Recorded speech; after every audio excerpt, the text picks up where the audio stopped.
Hey everyone, I'm Scott. Welcome to another HEB Cooking Connection virtual class. I'm your host, Scott, tonight. We're going to have a great menu. There's a lot to talk about.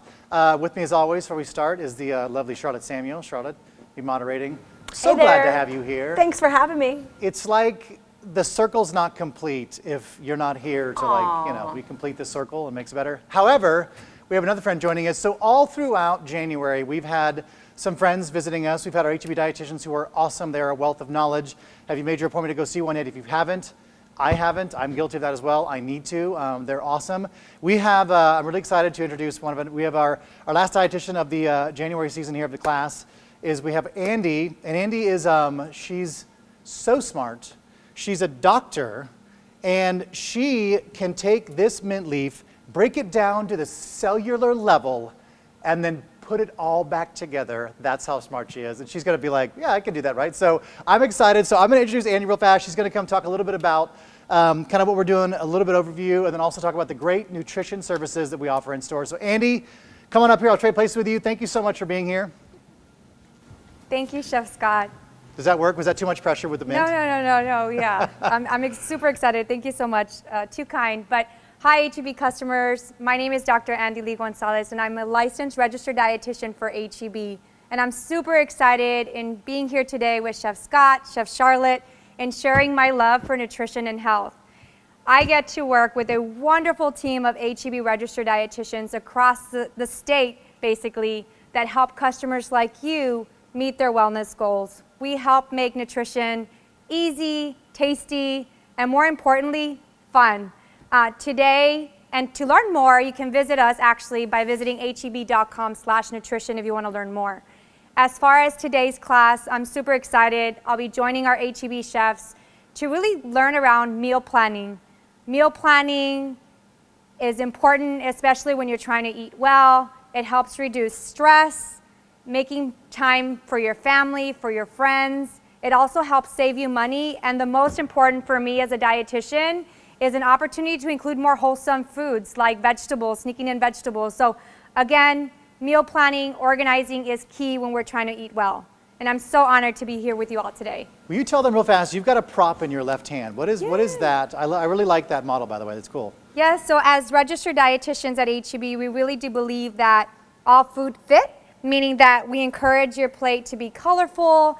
We do include half of your plate should include fruits and vegetables, 1/4 of your plate whole grains, 1/4 of your plate including lean proteins, and today's actually one of our recipes today has a really great source of protein. And then also, making sure that we're getting our dairy in there. So we always say if it's a 5, then you got it. We want to make sure that we include all these food groups to be your best self, protect your health, and then just to give you the energy that you need on a day-to-day basis. I'm so excited you're here. I'm excited because I'm going to make outrageous health claims, and I Charlotte hope probably. and Andi well, are I'll going be to here help me. to help. So if anybody has questions, I'll be on the chat. Again, I'm super honored, super excited for this class. We'll be able to help answer any questions that you all might have. Absolutely. Thank you so much, Andi. And please, guys, if you have any questions, type them out in the chat, and we will answer them in real time. Andi, you're the best. Truly though, like if you haven't made your appointment yet, what I loved and what I learned over the last few classes is having Charlotte when she was up here doing the classes and having the dietitians. So much knowledge and so much goes into what you guys do, and like obviously the training. Obviously, you're a doctor, so very knowledgeable with certain things. What I love is I always think when we think dietitians, it's like don't watch me put the butter in here, like don't watch. But it's that's not about slapping the food on our hands. It's about meeting where you are.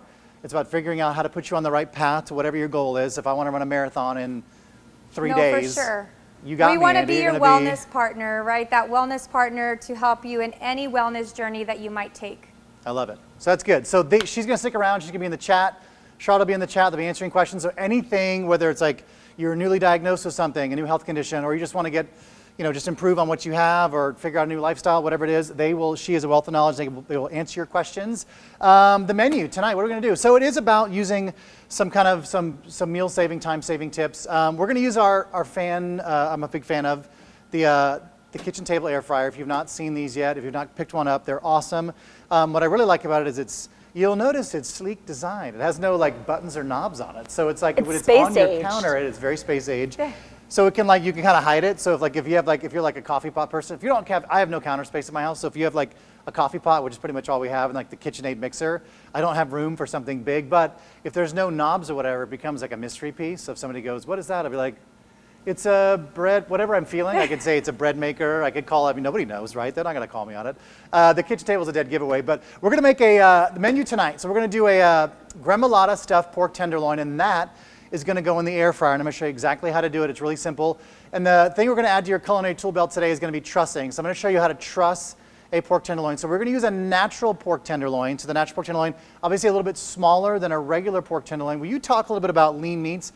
I would want to say this dish is healthy, but I don't want to say that because I don't know if it's really healthy. I just feel like it feels healthy. Will you talk a little bit about lean meats and some things besides, if you're not a big fan of pork, what could somebody do as far as like, what could they sub in? Well, for sure. The choice that we have today, actually, pork is tenderloin, so it is going to be lean cut of protein. So again, a great source. But if we are looking for additional, sources or recommendations, our dietitians can help. But some other sources, anything that's loin, round, flank, those are going to be leaner cuts of meat. The other thing I like to share about specifically about pork is that it's as lean as chicken, and we often don't think that. So today's recipe is just a really better for you recipe. It does include that lean source of protein, and as far as our dietitians, it would be a plus for us. Yeah, and it's not deep fried, it's air fried. What? And I think that's fun. So what is so cool about the air fryer? Well, it uses magic technology. Andy, I'm glad you asked that question. It uses there's a magic inside that heats food rapidly. No, it's like a convection oven, so it's really neat. But it, it heats things magic. really. Or did I sell you on it? You were like, is it magic? Should I go buy one? Is it magic? Space It's totally age. magic. There's a group of wizards we've employed to make these machines. No, it's they're really cool. The thing that's nice about it is that there's a little fan, there's a convection oven, so it speeds the heating of everything really, really quickly. Now, I'm gonna do, this air fryer comes with so many toys. The big air fryer has it's got a rotisserie rack, it's got a basket for frying what, Charlotte? What do you like to fry in the air fryer? Oh, chicky nuggies. Chicky nuggies. Tater tots, French Tater fries. tots. Doesn't have to be always fancy, right? It can be the quick, hey, I want to throw in some fries to go on the side of my whatever it is. We're real people. They're awesome. They also come with recipe books that are made Yes. by our very own HEB chefs, which I'm one of them. We contributed. There's a great recipe book in there that has ways to use all the toys. So we're going to reverse engineer this first recipe. Quick, Yes, ma'am. if they don't have an air fryer, Yes. what's another method that if they're kind of following along today and they don't have an air fryer, what can we do? For this, great question, Andy. For this one, I like to pan roast first to get a nice crisp crust on there, which is what the air fryer is going to provide. And I would finish it in the oven at about 350. The good thing about the natural pork tenderloin, you can see them, and they're a lot leaner. Is our Skycam on? Skycam's working. You can see these are much leaner, and so it doesn't take very long to do it in the pan. It's going to take 30 minutes in our air fryer, and it would take maybe a little bit longer, maybe 40 to 45 minutes on the stove, just kind of doing it and then finishing in the oven. So this is what the trussed finished pork looks like. So I'm going to put that in there because I don't have a finished pork tenderloin. This is live. In rehearsal, we truss these, we put them in there. So I'm going to put one pork tenderloin on the rack. Now, let me show you this real fast. So I'm using the rack feature. So it just has just basically the small sheet pan that it comes with. So you can see that the pork tenderloin fits perfectly on this little sheet pan. Now, if you want easier cleanup, I would just wrap this in foil, and then it'd be much easier to get to when you go to be done. You just throw the foil away and you're good to go. I'm going to put it, so if you can see, I'm going to change our camera here, our camera angle. So you can kind of see there's different slots where the rack is. I like to put it in the lower, I would say the lower third to quarter of the oven, because the heating element is on top. And so once it starts to cook, the higher you go, the more crispiness you're going to get. So I would say, and the recipe says, just kind of keep it in the lower half of the oven. Now, if you want to cook it faster, to get the crispy, really crispy crust on top, you can start it up higher, but then just move it down low, because eventually you will scorch the outside and the inside may be still a little bit raw.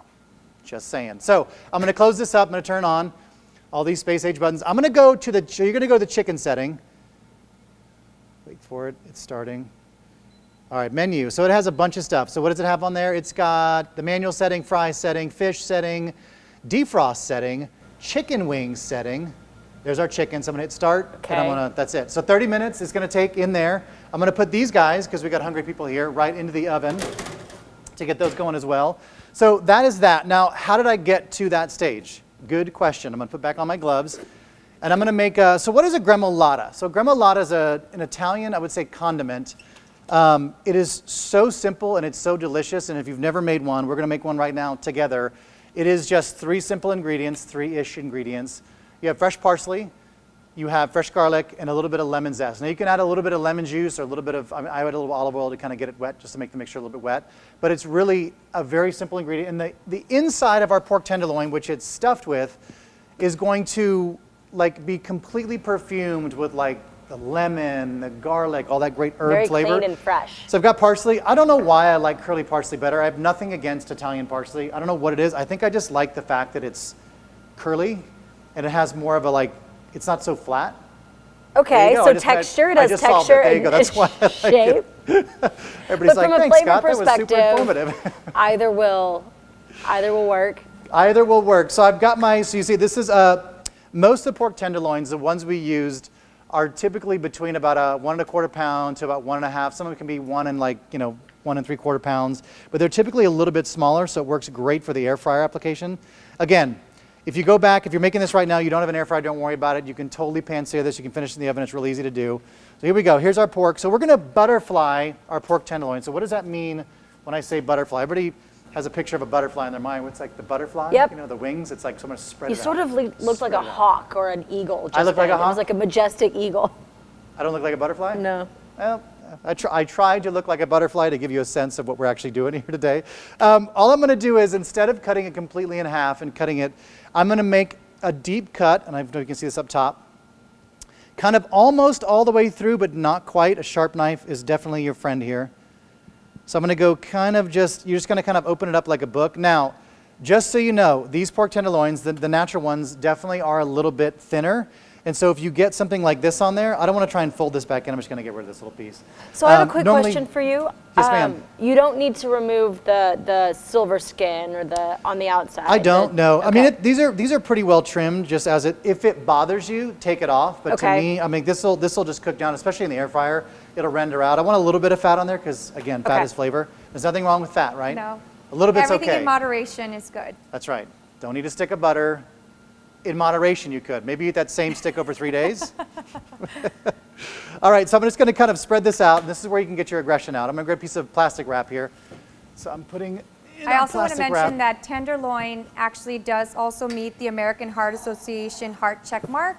So again, when we look at the nutritionals of pork, it's just a really great lean source of protein that we can choose from as well. I like it. So is that based on, like, is that because of the amount of fat in there? Yeah, so it typically has less than 5 grams of fat, 2 grams or less of saturated fat, which is just, you know, when we think about heart health, just making sure that we kind of stay within that range, and this could definitely be a good source. And that's per serving, right? Yes. And so a serving of pork would be, a good serving would be 3 ounces. 3 ounces.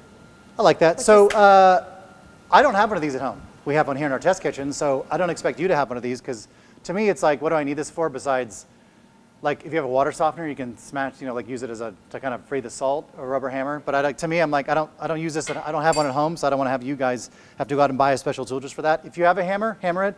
But I have this handy old. This is my well-worn K&T small, just a little small copper saute pan. And so I've got a little plastic wrap on here because you want to make sure nothing goes flying everywhere. You don't need to get this like Milanesa thin. What is the Milanesa? Like that 1/4 inch thickness of really thinned out piece of meat. You just want it to be thin enough to where it's kind of even enough. You've got an even enough kind of level playing field. So when we add the Gremolata, again, the Gremolata is not going to be like a heavy stuffing. It's not like, you know, like a chicken cordon bleu with like the ham and the cheese. It's a really light kind of herb stuffing. It's just kind of, again, perfume it when we roll it up. So this is where you get your, if it's been a long day or a hard day, you can get your aggressions out. You don't really need a hammer to do this. You still hear me okay? So a couple of good whacks. It feels good to do that. Quickly, Scott, we have a question from Maricela. She says she could not find a pork tenderloin, but she found a pork loin, a 2.5 pound pork loin. So would you do the same thing? Would you still butterfly as well? Yes, I would still butterfly. Yeah, you may have to go, now, because it's a 2 pound, it's not going to be much bigger than this, but it'll make the surface area may be a little bit bigger. So you may just need to add more Gremolata to it if you need to. I have some pre-made Gremolata, which I'll use, but I'm also going to set this aside because I'm going to show you how easy it is to make the actual Gremolata. So this is it. I got my bowl. I got my fresh parsley here. I'd like to roll. So you see the technique I use because it's all gathered up. I hate trying to like separate it and do whatever. I don't mind the little stems. I'm going to chop it well enough to where, to me, it doesn't really bother me. If it does bother you, you can always just take the, you can take the stems. Ow. Ooh, just kidding, just kidding. What? Oh, Just trying to make sure you're watching. I was scared. Just make sure you're watching. All right, so I'm going to cut about, I only need about a half a cup here of the parsley. But I'm just going to do a real, now you can go as rough or as light as you want on this. I'm going to go a little bit more fine on my chop, just because it looks really, really nice later on when it's all cooked and you have all that beautiful kind of herb spilling out. But I'm excited to show you the trussing technique. So we're just going to chop a little parsley. That's about good. That's more than a cup. I got about, that's close to half a cup. If you got a little bench scraper, this is where this comes in really handy. Just scrape that off.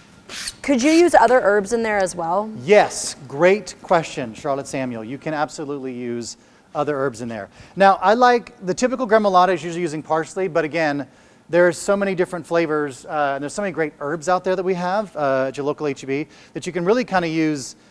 You can use anything. I also really love gremolata with a little bit of fresh dill in there. I am going to use fresh dill later, so I'm not going to add that to it because I've got a couple of other dishes I'm going to do. So I'm going to zest a little garlic. That's my way of doing it. I think we talked about this before. The microplane is so useful. It has it's so great for uses. this.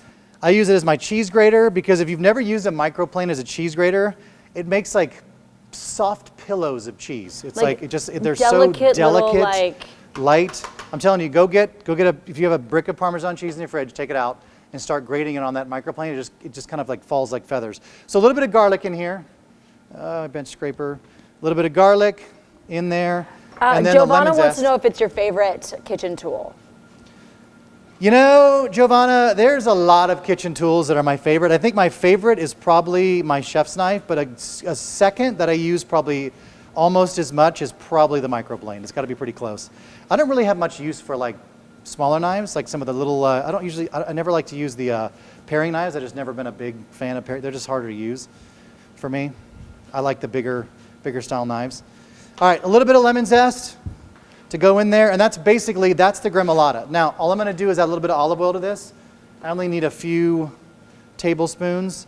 Again, I don't want to make it like, normally when you're making a gremolata, you'd kind of do a little bit more. It'd be a little bit more of a wet kind of a dip, but it's a stuffing, good pinch of salt, a little bit of pepper. Now that I added this salt and I'm kind of mixing all this up, you are going to get that, it'll start to leach out some of that moisture, which is totally fine from the parsley, and it'll make more of a wet mixture like the one I have here. So that'll get stirred around, and this gets spread on there. So we'll go back, we'll move this over, I'll show you this again.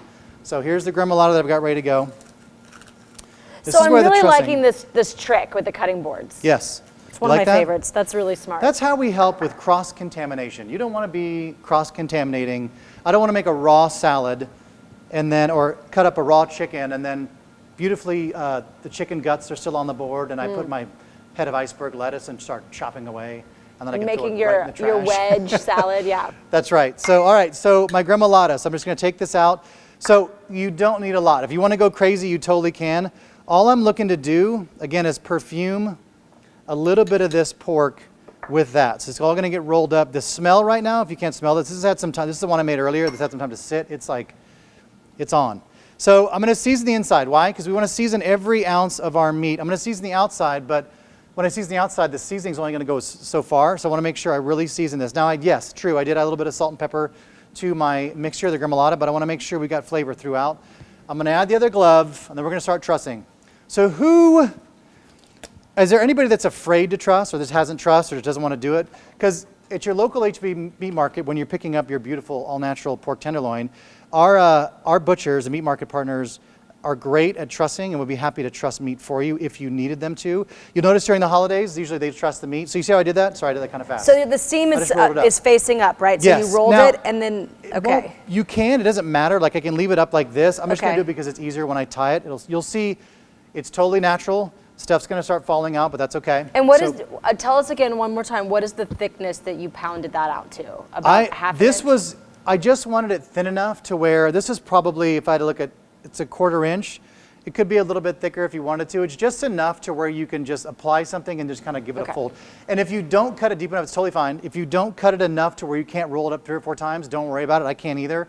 Some of these are really small, so just roll it or just fold it up, and then when you truss it, it'll be okay. I would if you only were able to do kind of if you couldn't smash it well enough, and it's just kind of like a little book fold. Yeah. Just kind of stuff the center of it, and then just kind of bring it together if you can. Okay. And then leave the seam up, and then just tie it seam up, so that way it'll help everything from falling out. So to truss, so here we're gonna do a little surgeon's knot first, which is basically, you describe this. I didn't learn how to tie my shoes like this. Charlotte said it. It's what do you do you do through the loop to loop twice or something like that? What was your It goes you had like it goes under the wait, the bunny loop goes when you're tying your shoes. The bunny goes, oh, I forget now. Goes under the loop. Yeah. You probably I apologize if we confused you further. Oh, I apologize. so sorry, everyone. You want to do it. It's a surgeon's knot. You want to go underneath once, and then you would tie like a regular knot. You do the first one, but you do a double loop inside and then tie it, and that'll keep it tight on this side. If you have to tighten a double knot, it's totally fine. There's no right or wrong way to do this. So I'm going to keep. Now this is all still stuck to my twine here because I don't know how much I'm going to need. Now, this is a smaller piece of pork, so I could probably cut this off. I won't need it. This is where the eye trick is going to come in. So you got you see this upside camera here, our sky cam. So I'm going to take this just like this, the string, and I'm gonna fold it over. It's so hard to explain this. I'm gonna wrap it under, and I'm gonna cinch it. So you see how that's cinched like that? So it cinches up, and you just kind of slide it and move it. All I do is kind of just make it where it's even. Now, the more you practice this, I promise you, the better you'll get. And you can make it to where they'll see it where it's like that beautiful line where it's kind of all rigged. I'm not gonna do that tonight. But it's just trussing it and then doing it. Was that too fast? I'll do it again a little slower. So we're just going to pull it really, really tight. And again, you'll see some stuff start falling out the bottom. Don't even worry about it. So you do the loop first. I'm going to do the loop.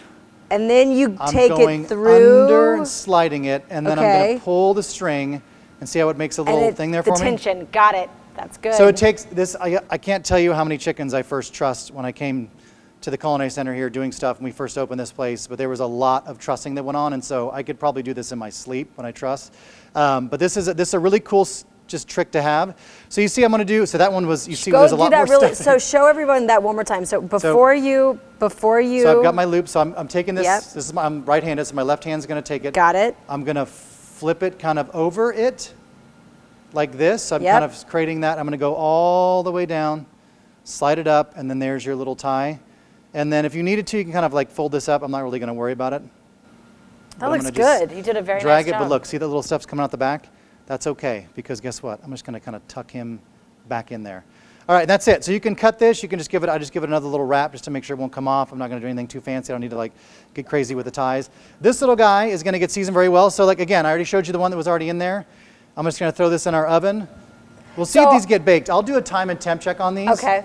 You see I'm doing really seasoning the heck out of this guy. If that is a lot, if that was a lot, the trussing, you could definitely just tie each. You could tie a whole bunch of knots and then cut them off before you serve it, and nobody will know, and you can tell people you trust it, and we'll support you. Because you can always, so she's absolutely right. If you wanted to cut your butcher's twine into a bunch of different little smaller pieces of twine, and you just want to tie double knots all the way down, you could later make it look like you did it professionally by taking another piece of string and weaving it through those little ties. For sure. And then they'd be like, whoa, you're a professional trusser. And you're like, of course I am. Did you expect anything less? Scott showed me how to do it. All right. I can't tell you how many times I failed before I succeeded at that, and that's okay. That's what we're here for, just adding tools to the little culinary belt. I'm going to give myself a little wipe down here. So, Andi, anything so far that's standing out to you as far as like other little tips or things like that we could That was super tell anybody? fun. I have till this day I have not done that, so I appreciate both options. So It's Chef Scott, great skill, but also Chef Charlotte. So if I'm struggling, then just tie it double knots. You do what you can. Exactly. No, but I think the main course. I mean, we're talking about the benefits of pork, and we did mention the serving size. So thank you, Chef Charlotte, for mentioning that. So 3 ounces is what we recommend, which is the size of your palm of your hand.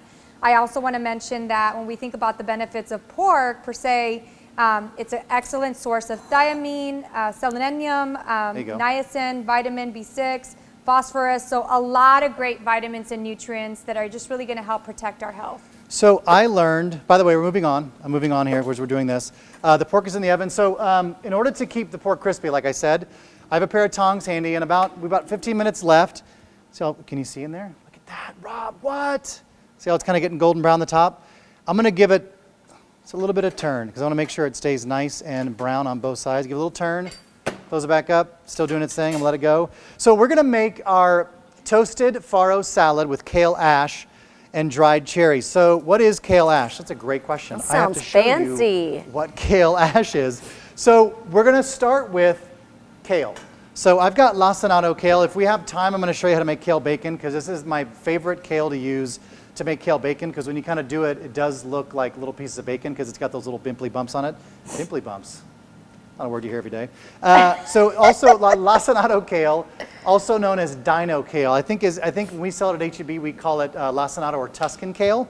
So if you see it on the shelf, you'll notice that's what it is. All right, so I'm going to do a little rough chop on our kale here. You can go as big or as little as you want. It doesn't really matter how much you do. It ends up being about, I say about one bunch of kale ends up being close to 3 cups. If it's a little more than that, a little less, it's totally fine. It's kale, right? So Kale's good for us. Yep, has antioxidants.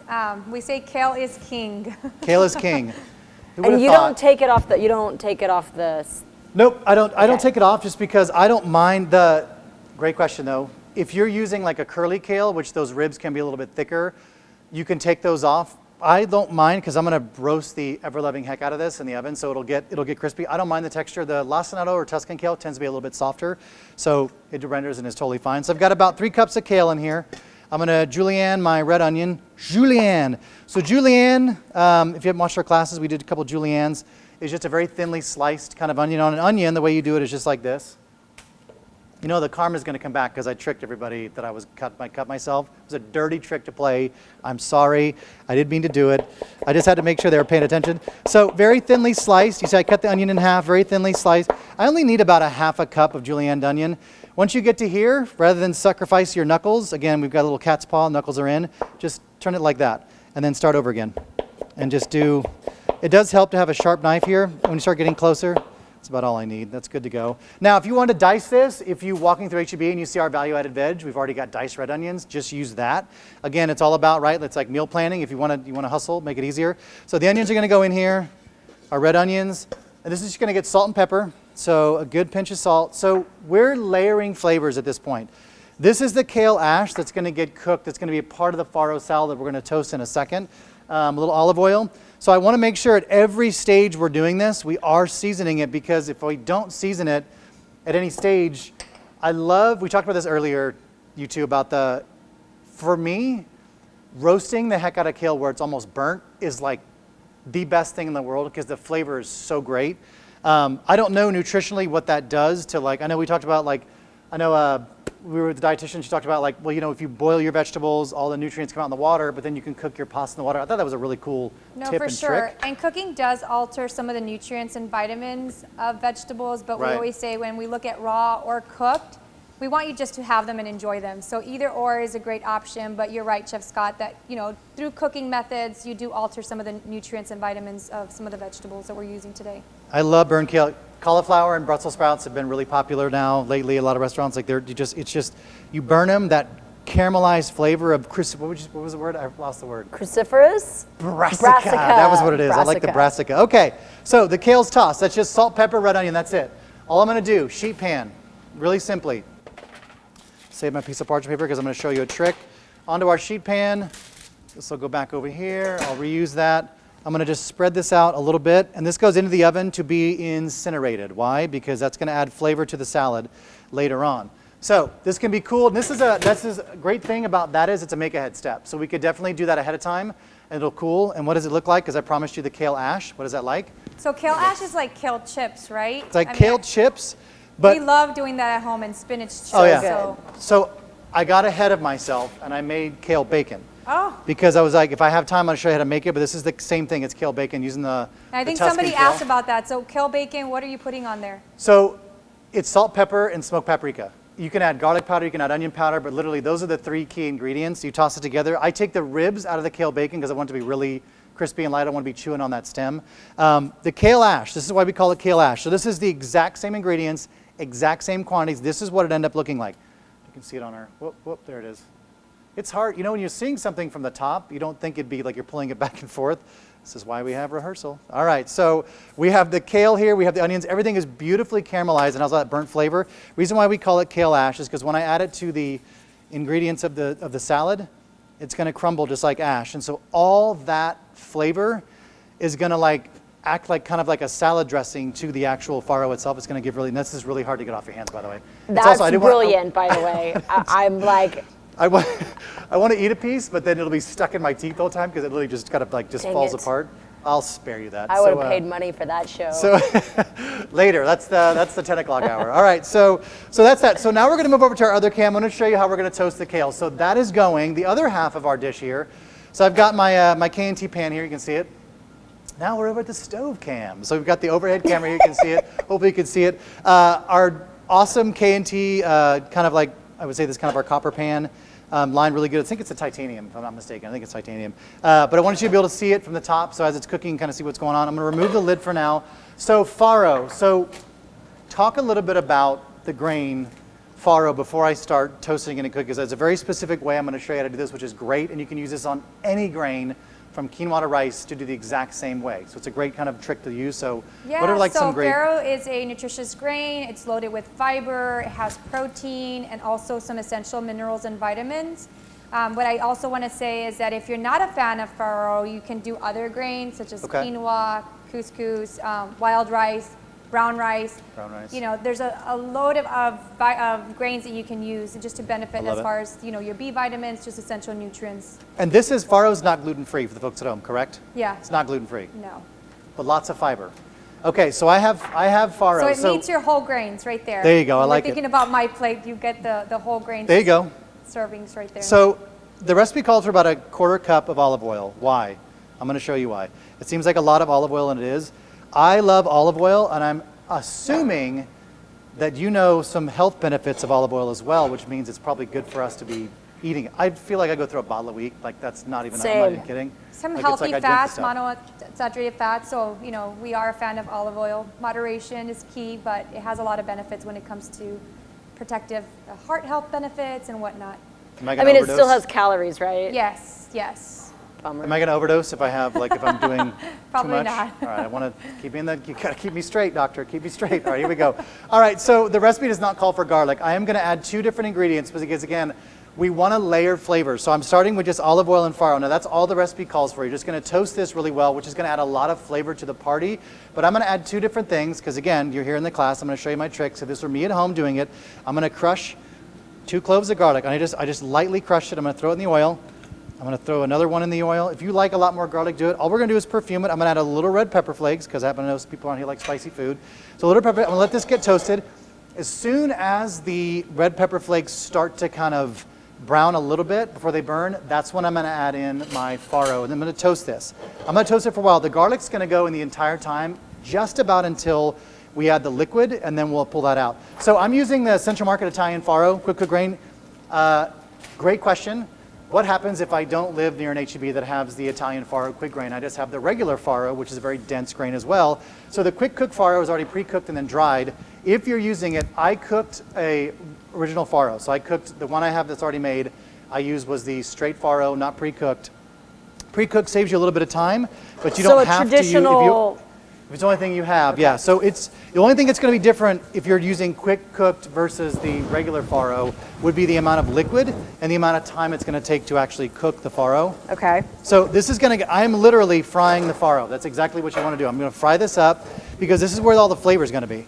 So I'm going to toast that. You can see my garlic is going to get really, really browned. Now, if your garlic, I've got, 55,000 BTU oven over here, so mine's going to do it a little faster than maybe most home stoves will. As soon as I see the garlic start to brown, not turn like black. If it starts to turn black, get it out of there because all I want the garlic to do is perfume it enough to where it's going to give a little garlic hint of flavor, and then I'm going to take it out. So it'll just be kind of like a nice little scent because we are going to add a dressing later. It's one of my favorite dressings, one of the first dressings I ever made in the restaurant, which is just lemon juice, fresh lemon juice, olive oil, and a little bit of garlic. And the garlic sits in the acid, which is where we get this acidulation from. And the acid will actually kind of start to cook or soften the garlic. So when we add it to our salad, you won't get that like raw hit of garlic. Now garlic is also, so my neighbor's Tunisian, and he talked about how when he was a kid, they would always rub, I think I've told the story before, so I apologize. He would get scratches or whatever, and his mom would rub raw garlic on his thing because it's like antibacterial. Yeah, it has a lot of Not saying you powerful need to, but- properties. Yeah, for sure. Topical, and then also, I know I mentioned heart health, and then also when we think about even just digestive health, there's a lot of research that says that a lot of great benefits when we think about garlic. I'm a garlic fan. So I am too. everything with garlic. And what you're doing right now reminds me of like Mexican rice. Yeah. These are simple steps that look very Universal. familiar to me. 100%. So you could do this with rice, brown rice. I do this with quinoa. Any grain I have, I toast the exact same way. All right, this is going to keep toasting. I turn the heat down a little bit. I'm going to show you how to cartouche. We're going to walk back over here. So one of the best ways to make rice, I cooked rice for 6 months until I could actually cook it for the restaurant and put it on the line, my rice, because I screwed it up every single time. So my biggest thing was a cartouche. So what is a cartouche? I think we have a graphic right here. Is there a graphic? Is it there yet? Nope, it's going in the chat. It's going in the chat. That'd have been so great. One of these days I'll get it right and I'll just be like, it'll just go bing, bing, but until then, it's okay. So we're gonna do the sky cam, so you can't really see it on my whiteboard, but it's a piece of parchment paper. Actually, let me just do this. Let's just move all this off the way for a second. So why would we want to cartouche our rice or want to do this to our rice? Because in the pan, you can see right now, there is a lot of empty space. So in that empty space, there's a lot of dry heat. And so if we just put the lid on it, which is great, we're going to do it'll do a lot of good, it'll cook, but I'm going to put a piece of parchment over the top because I want it to lay right on top of the water and the rice, and that steam will come up, it'll hit our cartouche, our parchment, and it will drive it back down, it'll help cook the rice. It also means I can add less liquid, which gives you that everybody knows you have that really fluffy rice where Yeah. like all the kernels are, that's one of the keys to making really, really good rice like that. It's I love also really making rice important when like you're that. toasting the grain, right? So that also helps to keep that. Yes, exactly. Yeah, we're cooking a little bit of the starch, so I'm cook going off to move the this around. starch. It's still going. I'm on a really low heat, so I'm not as worried about it. Okay, cartouche. This was wet. When parchment gets wet, it gets ruined, so I'm going to do a new piece of parchment. So here's how we do it. I'll do it a couple times, so you can follow me here. But this So, works for everything. I Googled Short it. ribs. I was Yeah? curious at Google it. Tell me. the definition or like where cartouche came from. It's French, right? It's I know French, that. right? And there's some other meanings in other languages, but it's typically used like when they talk about something that's wrapped in paper. So like. Yeah. Almost like an empapillote, like where they Yeah, like steam yeah. fish So or- cartouche is like a cartridge or whatever that they would use like they would put the gunpowder in like a paper yeah. cone, kind of like that, or like they would wrap cigarettes or something like that in paper. So it's something that's wrapped in paper. So I thought it was a little bit of. I love it. Not only is it a cooking program where you can learn, but it's basically like a Wikipedia episode. I know, as well, we're so smart over between the here. doctor and all the great facts. Is everybody taking Okay. notes? There's going to be an exam Everybody later. taking notes. So I'm going to show you this real quick. So here's how I do it. So I'm basically going to fold it like a paper airplane. Don't worry, if you miss this, I'm going to do it again. You're going to fold it over, and you're going to fold it over, and then I'm going to cut it to fit. But here's how I'm going to figure out how to do this. Now, could you take a piece of parchment, put your lid of your pan on there, take a marker and draw it over the top? Yes. You will also possibly have some marker on your lid, which you don't want. So I'm going to show you how to do this. We're going to move back over here. I'm just going to give us a toss. So depending on how big my pot is, I'm going to put the center of the paper, whatever the point is, right in the center of the pot. That's where I need to cut it. So I'm going to put my fingers right there on the pot. That's how big my cartouche needs to be. And that way, so when I get over here, I'm going to cut my cartouche, and I have, wait for it, A coffee filter. it's like origami, right? It's like the funnest thing in the world. So I'm going to do it again. So here we go. So piece of parchment. This is just a regular half sheet pan size of parchment. You're going to start by folding it in half. So if you're following along or you want to watch this later on YouTube, you can do this. You're going to fold your parchment in half. Seam, fold it in half again. And then from here, where do you go? So you don't do it. Because you can do this the same way, but if you do it wrong, you'll have two halves of a circle, which is totally fine and usable.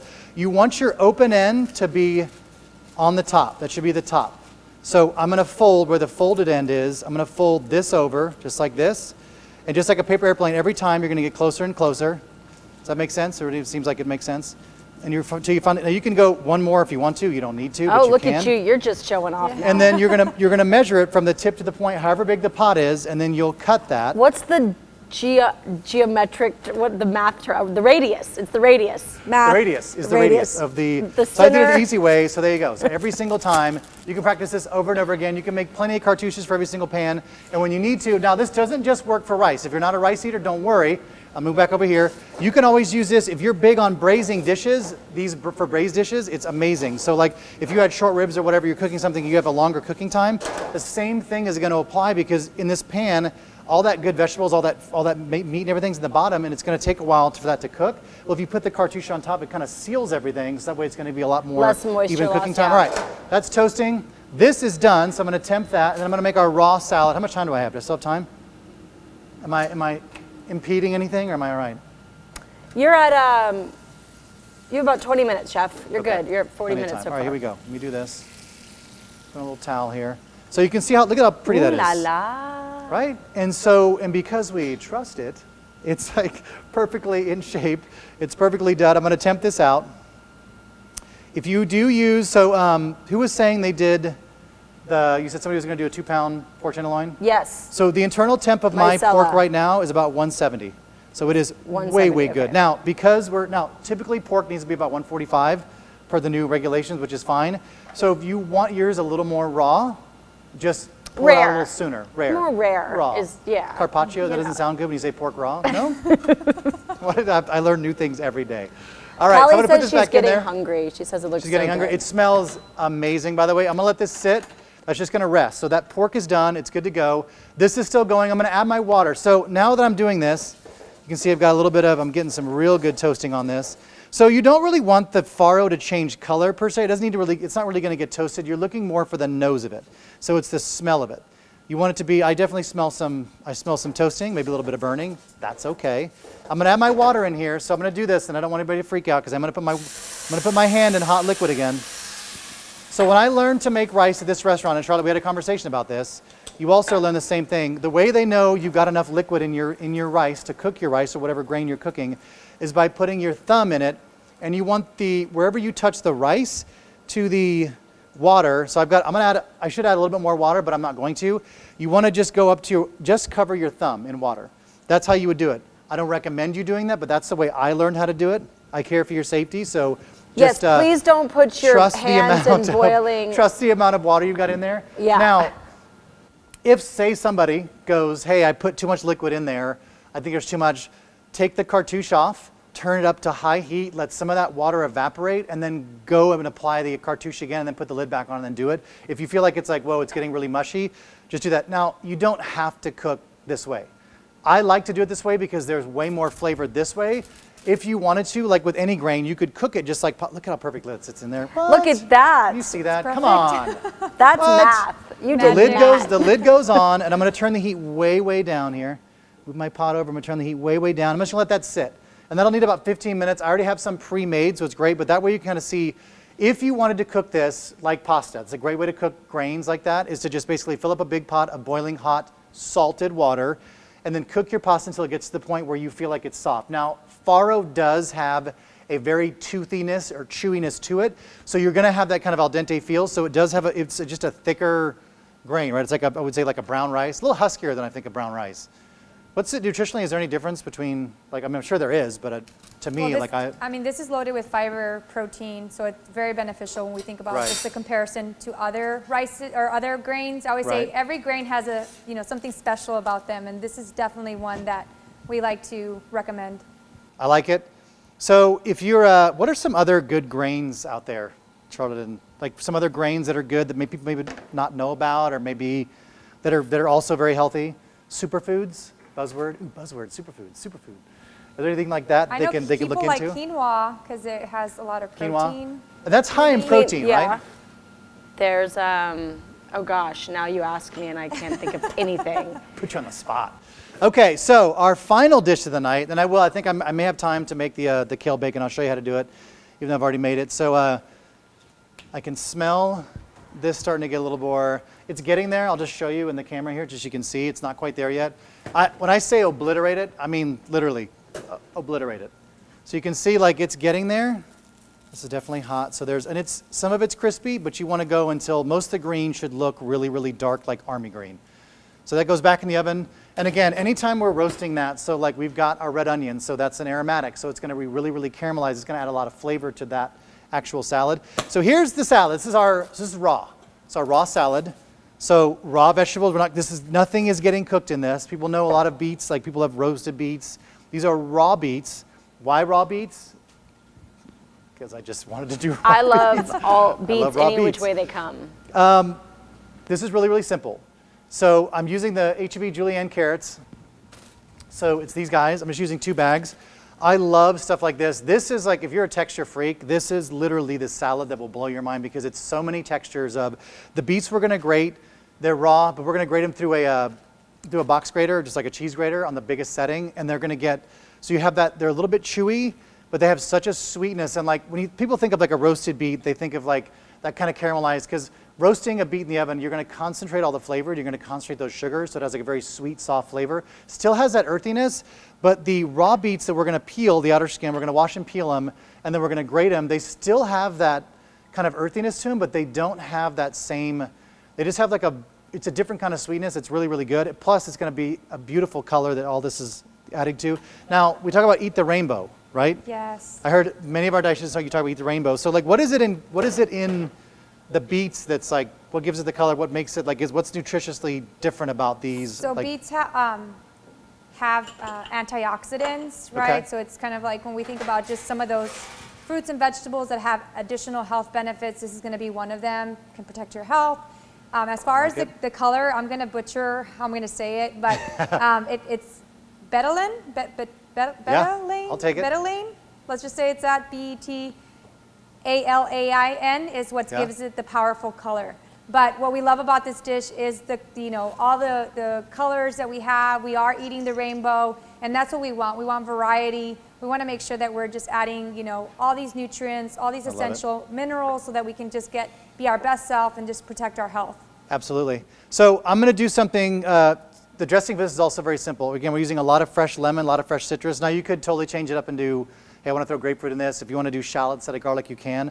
I love raw garlic and carrot. I'm weird like that, but if you want to do like a little julienne shallot, you totally could. So I've got my lemon juice, fresh squeezed lemon juice. I'm going to put it in with the garlic. I'm going to give that a second. I'm going to give it a little stir.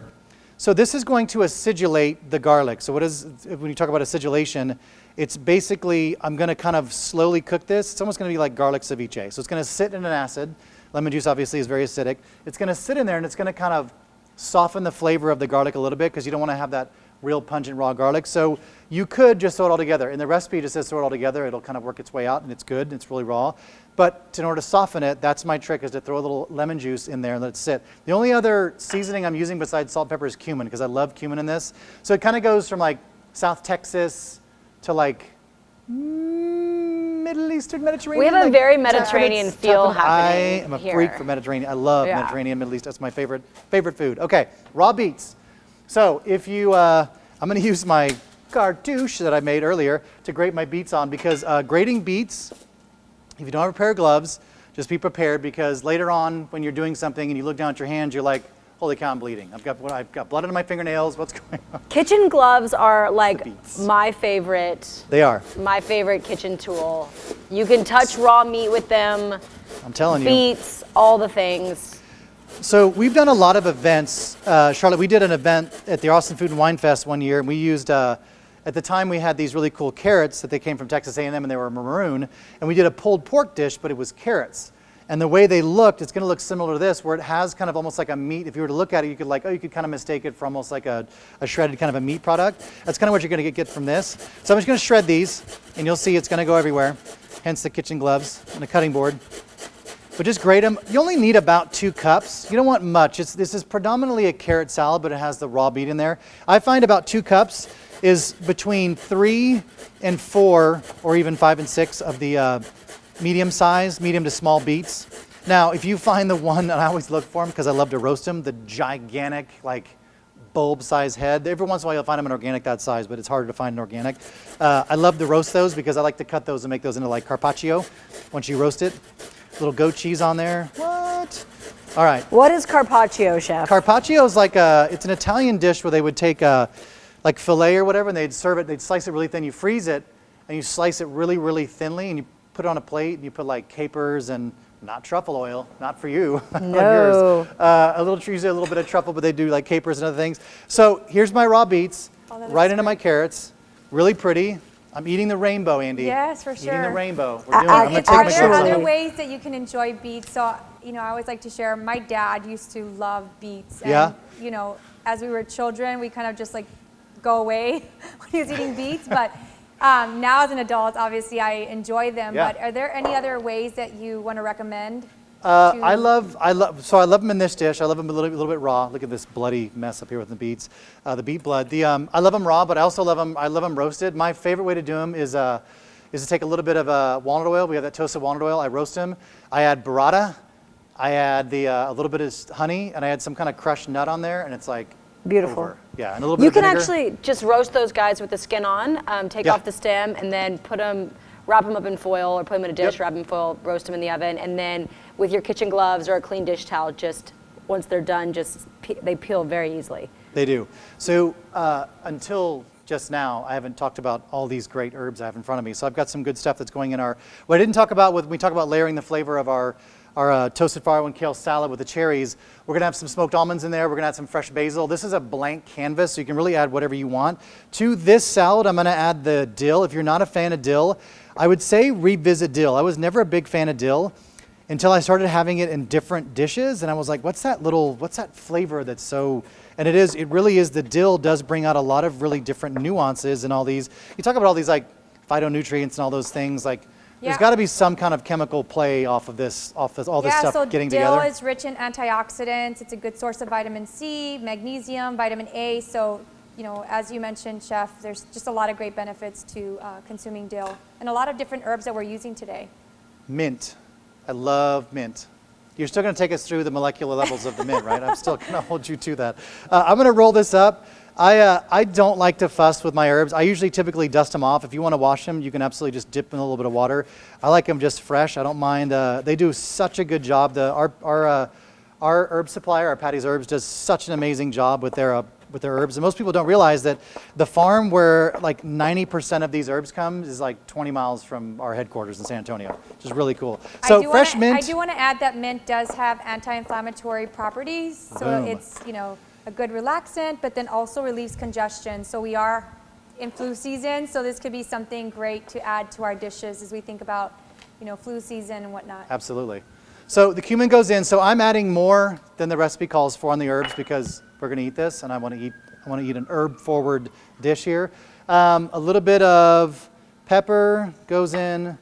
A little bit of salt. You can always add more. Another great seasoning, if you want to add this to it, would be coriander. Coriander is a great herb to add in here, or just add fresh cilantro. Is another one. So I'm going to add a little lemon juice. I don't want to really go crazy dressing the salad. I just want enough to kind of bring everything together. You got to remember, these are raw vegetables, so I'm adding salt to the raw vegetables, and it's going to pull out some of the moisture, and it's going to kind of make its own little liquid as well. So I don't want to go crazy. So I'm going to mix this all up, and then I'm going to bring it all together, and I'll show you what's going on. I can smell the Pharaoh over there. Tompkins, you used 3 items that are normally, or that used to be garnishes. So you used curly parsley, mint, and kale. All 3 of those items used to be relegated to garnishes. Yeah, so until the pretty recently, like in the 1980s on a buffet when you were a kid, like you go to the thing, like kale was lining the buffet with all that was like this vegetable, like it never dies. It's like, I know, it just sits there forever. It's like, they just like, the buffet guys are like, should we change that? They're like, nah, it'll be good till Saturday. It's Tuesday now. It's like, it's crazy to me. And that's why I love this recipe too, because kale it's not everybody enjoys kale. So this is just another fun way to, introduce kale. Exactly. So I don't know if you can see the top. I'll move my big noggin out of the way. You can see like it's this beautiful kind of, so this plate's going to be very dynamic. Ooh, Tammy has a question. Should the Pharaoh salad be served room temp or cold?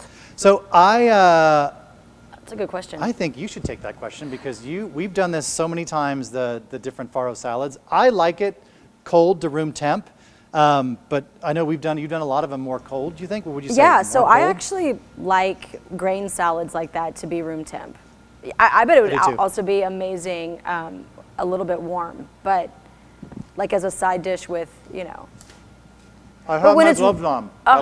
When it's room temp, you get a lot of those flavors come out, right? So like the flavors of the crushed red pepper, the kale, the lemon, all those things. So if we're meal planning, as far as storage, how can we prepare this? Like if we want to use it more than one dish?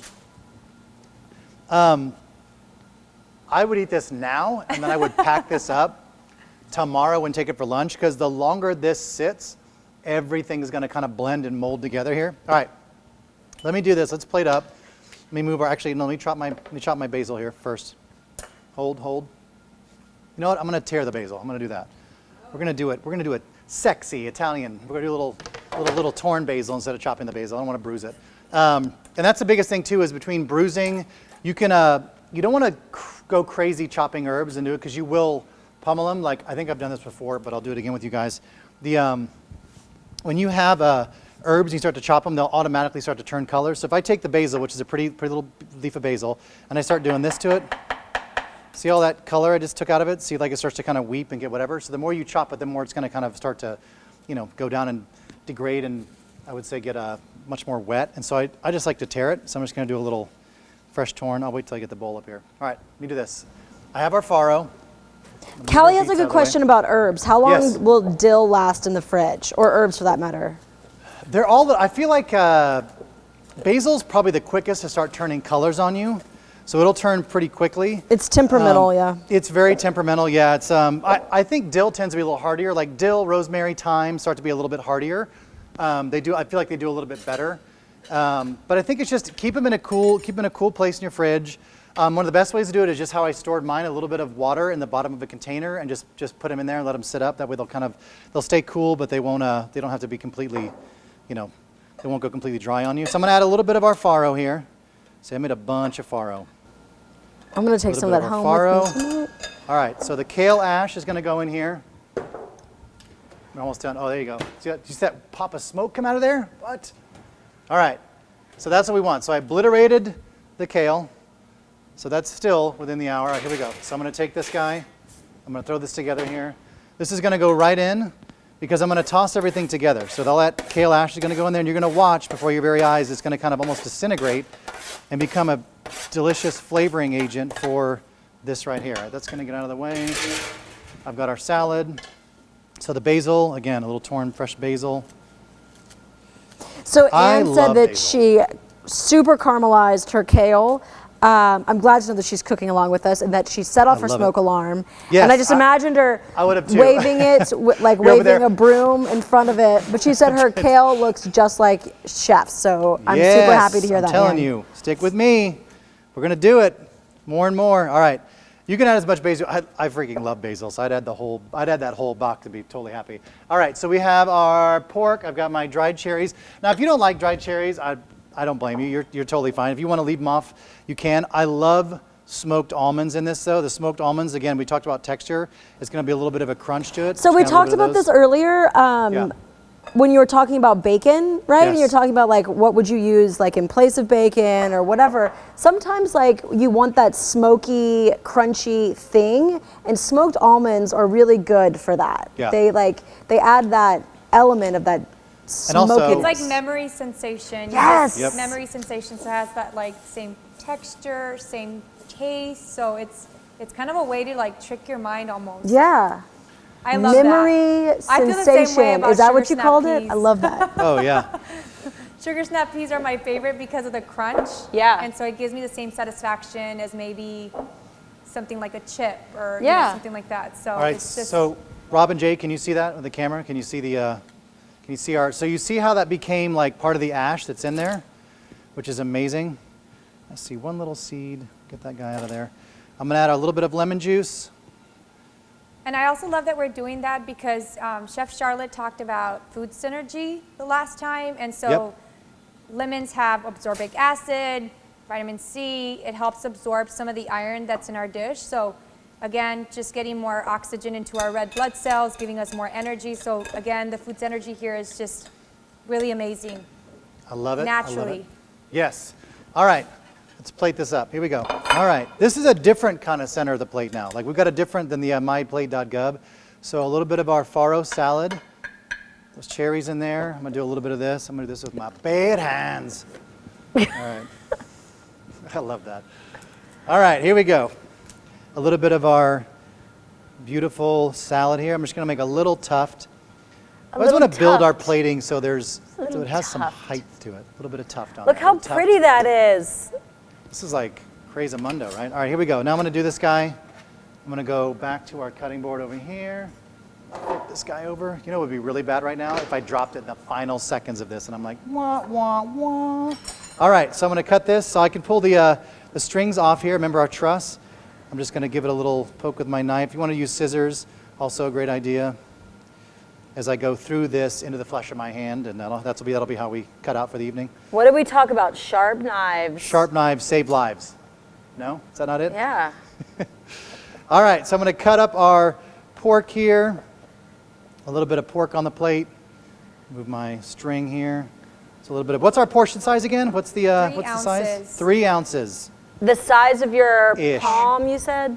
Oh, well then we're good then, because my Yeah. palm's a little bigger than, Okay, well. say Well, somebody nutrition else's is palm. very individualized, so we would definitely recommend if you looking for more recommendations to visit with our dietitians, because they'll be able to create recommendations that are individualized to your needs. All right, so what do we think? Does that work? You see our sky cam rolling on that? You got a little, oh, sorry, Rob. I was like trying to get up, I'm like, da-da-da-da-da, get it, moving target. All right, there you go. So that's super simple, super easy. Guys, thank you so much. Andi, thank you so much for being here. Andi, thank you for being here. Thank you for being the voice of reason to an otherwise chaotic. Charlotte, thank you as always. Guys, you can always go back and watch other episodes. You can watch this episode again. You can cook along with me and Charlotte. You can pause at any time. We'll be your sous chefs. You can go to our YouTube channel, youtube.heb, and check all the other videos out. And otherwise, you can check out our website, heb.com/classes for more classes. Thank you so much for sticking around. I hope you enjoyed it. We'll see you next time.